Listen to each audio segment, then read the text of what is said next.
जय हिंद दोस्तों, स्वागत है आप सभी का एक बार फिर से मेरे YouTube channel dream job education में। और देखिए, जैसे कि आप सभी जानते हैं, उत्तर प्रदेश पुलिस का पेपर जो है ये 18 फरवरी जो है उसको बताया जा रहा है कि 18 फरवरी को होगा।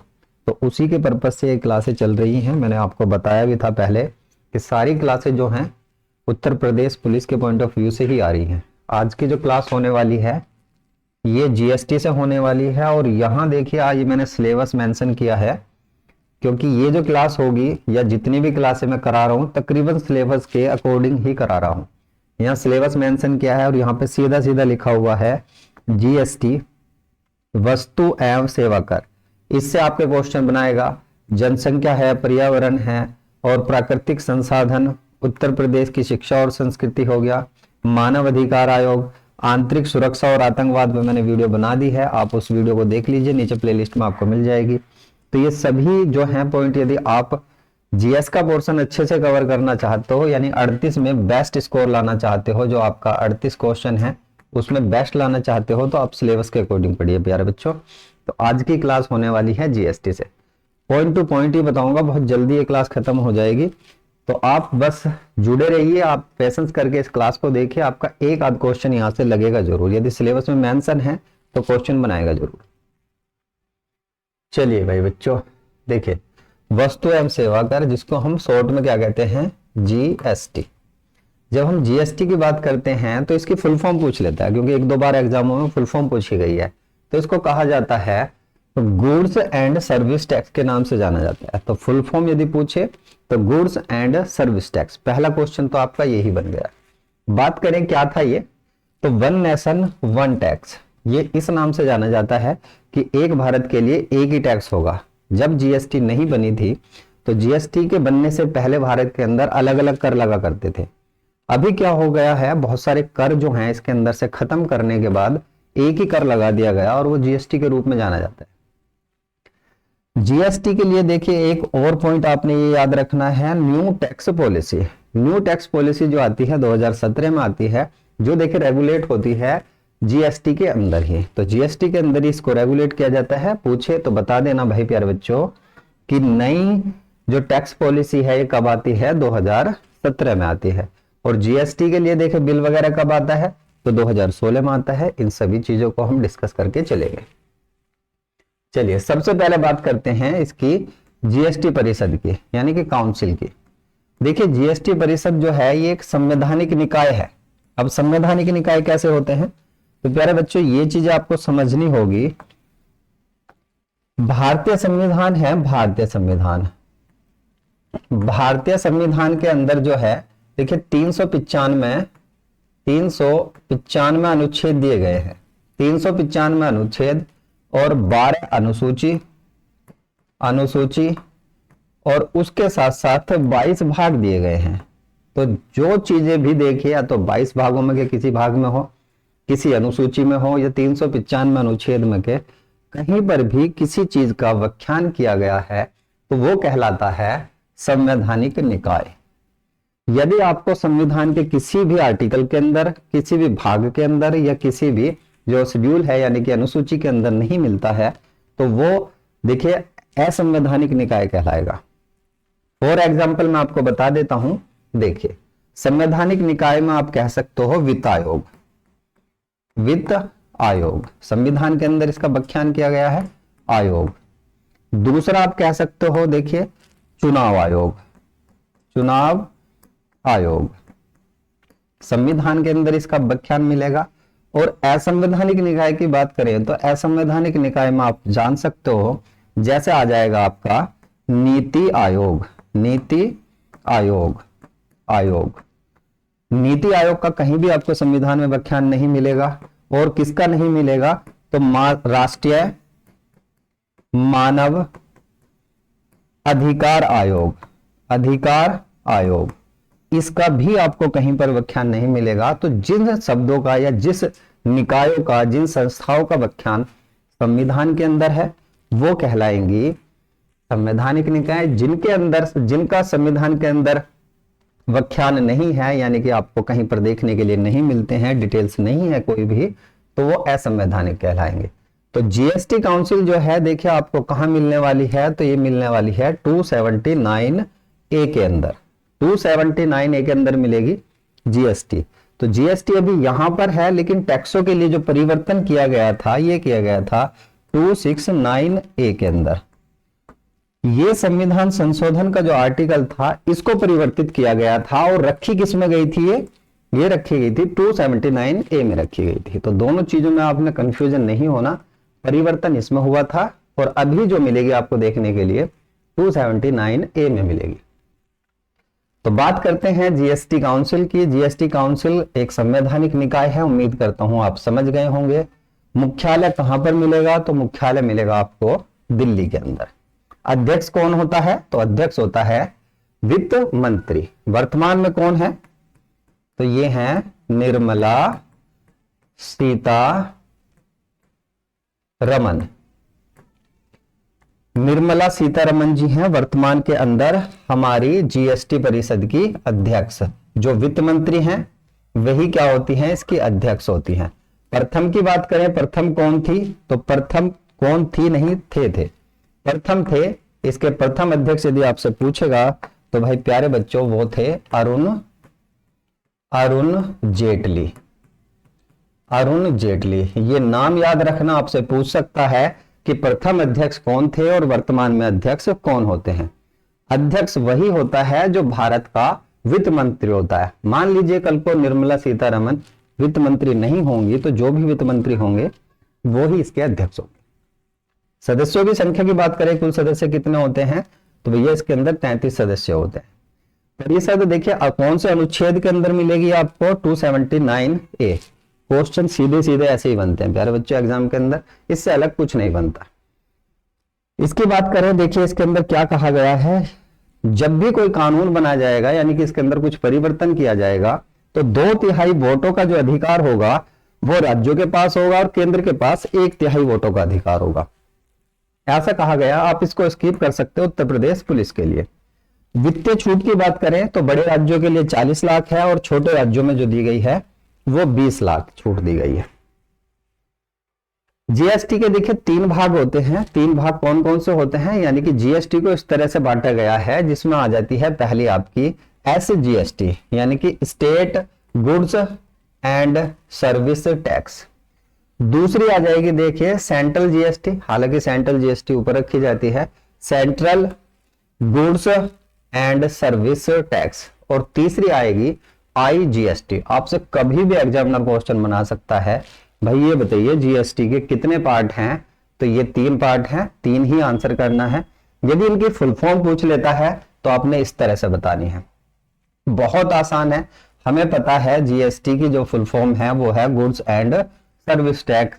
जैसे ही हमने इसके आगे एस लगाया तो स्टेट हो जाएगा, जैसे ही हमने इसके आगे सी लगाया तो सेंट्रल हो जाएगा, जैसे ही इसके आगे हम आई लगाएंगे तो इंटीग्रेटेड हो जाएगा, integrated goods and service tax. तो इस तरह से आप याद करोगे। जीएसटी के अंदर किस किस चीज को बाहर रखा गया है, तो प्यारे बच्चों देखिए शराब को बाहर रखा गया है, पेट्रोलियम और शिक्षा और स्वास्थ्य जो हैं सेवाएं, इनको जीएसटी से बाहर किया गया है। यानी इन पर जीएसटी राज्य अपने हिसाब से लगाएगा और केंद्र अपने हिसाब से लगाएगा। तो ये चीज आपने याद रखनी है। आगे बात करते हैं इसके स्ट्रक्चर की कि कैसे बनकर आया है और कहां प्रथम देश कौन सा था, किसका ये मॉडल है।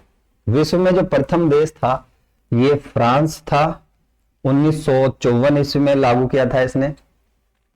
भारत की बात करें तो 1 जुलाई 2017 को 161वां देश बना था जिसने जीएसटी को लागू किया था। यानी इस तरह का प्रारूप जो था, प्रथम देश लागू करने वाला फ्रांस था और भारत जो 161वां देश बना था। इसीलिए हम 1 जुलाई जो है इसको क्या मनाते हैं, जीएसटी डे के रूप में बनाते हैं। जीएसटी डे किस दिन मनाया जाता है, तो दिवस और थीम आपके एग्जाम में पूछी जाती हैं, तो ये मनाया जाता है 1 जुलाई को। मॉडल किसका है, तो कनाडा सबसे पहला ऐसा देश था जिसने इस प्रकार का मॉडल लागू किया था अपनी कंट्री के अंदर। सुझाव की बात करें, भारत के अंदर यह सुझाव किसके द्वारा दिया गया था, बहुत इंपॉर्टेंट क्वेश्चन है ये। देखिए जेल वार्डन में पूछा गया क्वेश्चन है, विजय केलकर समिति की सिफारिश पर इसका ये कहा गया था कि हम जीएसटी को भारत में लागू कर सकते हैं। तो इसके सुझाव पर, इसकी समिति के सुझाव पर, विजय केलकर, इसकी समिति के सुझाव पर भारत के अंदर जीएसटी आई है। बिल की बात करें तो प्यारे बच्चों, बिल जो है देखिए असीम दास गुप्ता जो है, बिल का जो प्रारूप था, यानी ये जो हमने सारा प्रारूप आज भारत के अंदर है जीएसटी का, वो प्रारूप था असीम दास गुप्ता जी का। बिल की बात करें तो बिल जो देखिए 122वें नंबर का बिल था भारतीय कॉन्स्टिट्यूशन के अंदर, यानी कि भारतीय संविधान संशोधन बिल कौन से नंबर का था, तो ये था 122वां। जो देखिए 2014 के अंदर संसद में रखा गया था और पास होने में देखिए इसको टाइम लगा था, ये हुआ था पास होते होते इसको 8 सितंबर 2016 लग गए थे। 16 में जाकर ये पास हुआ था। और लागू कब हुआ था, तो लागू होने के लिए देखिए मैंने डेट बताई है 1 जुलाई 2017। तो तकरीबन इसके भी 8-9 महीने बाद जाकर ये लागू किया गया था। तो पूरे भारत के अंदर लागू होने की तिथि है 1 जुलाई 2017। संविधान संशोधन बिल और देखिए संविधान संशोधन, ये दोनों चीजें अलग हैं।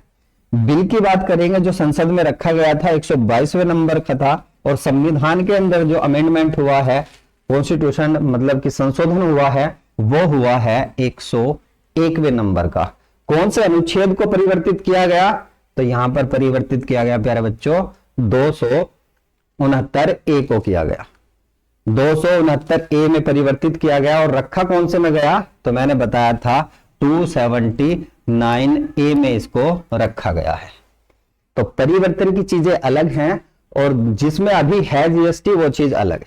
तो अनुच्छेद ये आपको पता होना चाहिए, सीधे सीधे एग्जाम के अंदर क्वेश्चन बनते हैं।